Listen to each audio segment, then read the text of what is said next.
Welcome everyone. My name is Trevor Atamanchuk. I'm an executive chef here at Manitoba Institute of Culinary Arts with Assiniboine Community College. And today we're making the perfect scrambled egg.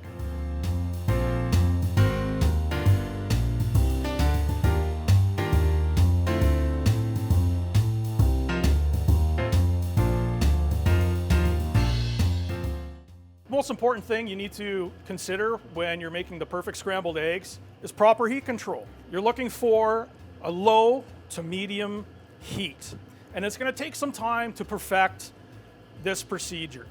You're not going to get it right away, and that's okay. The idea is if you have too much heat, the eggs will start to overcook and become really rubbery, and that's what we're trying to avoid today.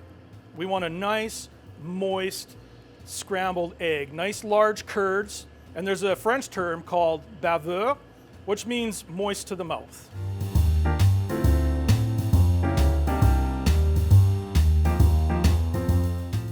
When you go to crack your eggs, you need to make sure you're cracking your eggs on a flat surface. Okay. You can use two hands method if you're not comfortable using one hand.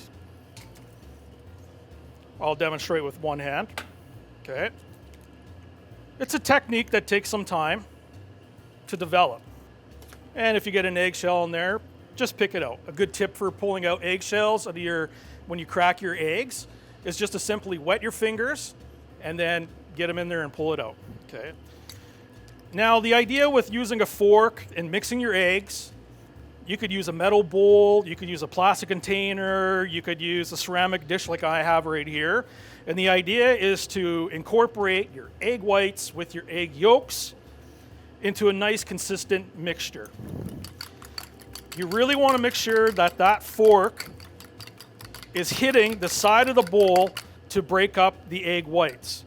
Now I purposely did not mix this all the way because I want to demonstrate how still chunky those egg whites are in there. See that big gloop right there? So we need to continue mixing it.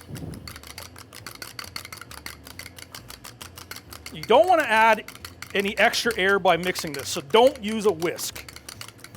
Use a fork. You could use chopsticks. Don't use a whisk. You don't want to create air to make, say, a souffle omelet. You'll also know when it's well mixed, there'll be some bubbling on top, but when you lift it up with the fork, it'll be one consistent stream. Now that we have our eggs properly mixed together for our perfect scrambled eggs, we'll set our fork aside and we'll add some butter. Now it's up to you if you want to use butter or if you want to use clarified butter, oil, vegetable oil. I don't recommend olive oil. For best flavor, add some of that bacon fat that you saved from cooking your bacon this morning. Your butter just wants to start to slightly melt and gently foam up, as you can see here. Always have safety first. Have a rag to hold on to the handle of your pan to avoid burning your fingers. Now that butter's nice and melted, you don't have to wait till it completely melts. If your heat's too high, it might start to brown. If you have a little bit of browning in your butter, it's just going to add a nice nutty flavor to it. When I go to add the eggs, you don't want it to sing back to you. You don't want it to splash up and have a big hissing sound. So let's see how the heat in this pan is. Wonderful. The perfect scrambled egg is cooked at a nice slow temperature, and you want to develop curds. At this point too, you can season the eggs. Just slowly stir these eggs. You can see a big curd developing there. Scrape down the side of the pan. You don't want to waste anything. Let it sit, let it cook on the bottom. Stir it around. You could also swirl the pan too if you wanted to. The perfect scrambled eggs, even though it's cooked at a low heat, does not take very long to cook. As I mentioned before, that term, baveux, is a nice moist egg. Nice moist scrambled egg. You don't want to overcook your eggs. Nice textured eggs will have nice large curds developed in it. And now it's ready for the plate. Perfect scrambled eggs takes no time at all. Okay.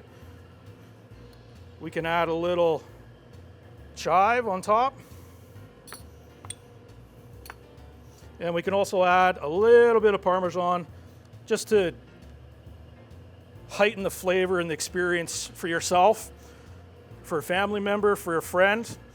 And then we could also garnish it as well. We can put a nice little strawberry fan on there, perhaps a little fruit salad, or maybe you want to go with a little fruit skewer. And there you have it, my friends, the perfect scrambled eggs.